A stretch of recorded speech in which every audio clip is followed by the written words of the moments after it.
একটি গাছে 4-5 জাতের বেগুন এবং দীর্ঘদিন এই গাছগুলো বেঁচে থাকে আমরা প্ল্যান করেছি এই বছরে কয়েকটি গাছে বেগুনের গ্রাফটিং করবো ইনশাল্লাহ। হ্যালো গাইজ, আসসালামু আলাইকুম। আশা করছি সবাই ভালো আছেন। গাইজ আমরা বুনো বেগুনের সাথে বেগুনের গ্রাফটিং করে একটি গাছে ভিন্ন ভিন্ন জাতের বেগুন পাচ্ছি, আর দীর্ঘদিন ওই গাছ থেকে বেগুন পাওয়ায় আমরা প্ল্যান করেছি আরো 6টি বুনো বেগুন গাছে বেগুনের গ্রাফটিং করবো ইনশাল্লাহ। যদি গাছগুলো সাকসেস হয় তাহলে আমরা ইনশাল্লাহ দেখবো এর বাণিজ্যিক চাষাবাদ করা সম্ভব কিনা। গাইজ আমরা নতুন করে এই গাছগুলো গ্রাফটিং করার জন্য 5 জাতের বেগুনের সায়ান সংগ্রহ করে এনেছি। ইনশাল্লাহ এই গাছগুলো থেকে 5 রকমের বেগুন ধরবে। আমরা বন থেকে কুড়িয়ে এনে 6টি গাছ এখানে আগেই রোপণ করেছি এই গাছগুলো গ্রাফটিং করব। আর এই গাছগুলো যদি সাকসেস হয় ইনশাল্লাহ আমরা বাণিজ্যিকভাবে এই বেগুনের চাষাবাদ শুরু করবো ইনশাল্লাহ। গাছগুলোর ডালপালা ছেটে ফেলার পরে আমরা বেগুনের সাইনগুলো কেটে নিচ্ছি গ্রাফটিং করার জন্য। ছাঁটাই করা প্রত্যেকটি ডালে আমরা বেগুনের সাইনগুলো বসিয়ে দিচ্ছি এক এক করে।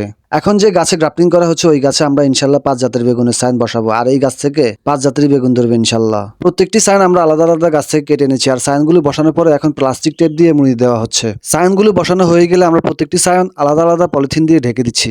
আর এইভাবে মূলত আমরা বুনো বেগুনের সাথে বেগুনের গ্রাফটিং করে থাকি। পলিথিন দিয়ে ঢেকে দেওয়ার পরে প্রত্যেকটি পলিথিন আবার সুতা দিয়ে বেঁধে দেওয়া হচ্ছে যেন অতিরিক্ত তাপের ফলে সায়ানের আর্দ্রতা না শুকিয়ে যায়। এই পর্যায়ে আমরা আরো একটি গাছ ছাঁটাই করছি, যেহেতু আমরা এক এক করে এখানে 6টি গাছে গ্রাফটিং করব।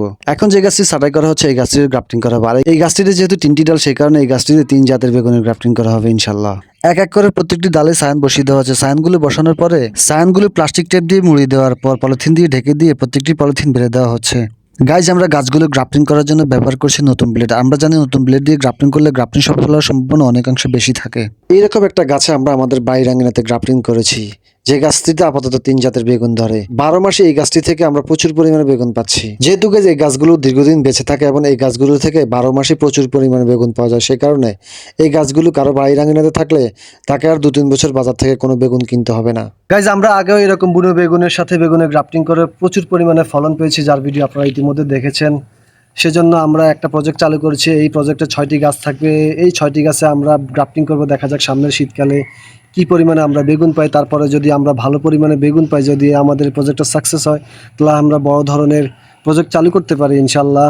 আর গাইজ আপনারা এরকম একটা গাছে বেগুনের গ্রাফটিং করে একটি গাছ থেকে বিভিন্ন জাতের বেগুন সারা বছর খেতে পারেন ইনশাল্লাহ।